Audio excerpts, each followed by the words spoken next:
मेरी समझ में तो अब भी ये नहीं आ रहा है कि इस युद्ध से लाभ क्या होगा।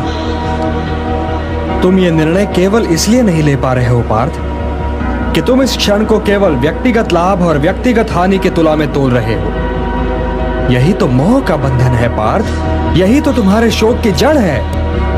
और इसीलिए तुम्हारा ये कायर, पलाय और कलंक में डुबोने वाला शोक न तुम्हारे हित में है और न ही समाज के हित में।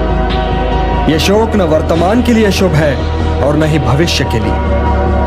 लाभ और हानि की इस कामना में न भटको पार्थ, न भटको। केवल कर्म करो, कर्म।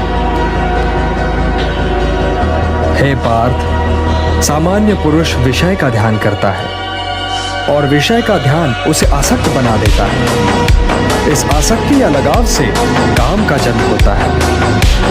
जब काम की पूर्ति नहीं होती तो क्रोध उत्पन्न होता है। जब क्रोध उत्पन्न होता है तो विषय के प्रति मोह और बढ़ जाता है।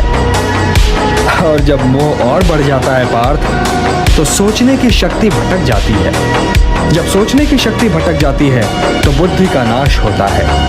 और जब बुद्धि का नाश होता है तो मनुष्य का सर्वनाश हो जाता है। और हे कुंती पुत्र, तुम्हारा ये मोह तुम्हें बुद्धि के विनाश की ओर ले जा रहा है।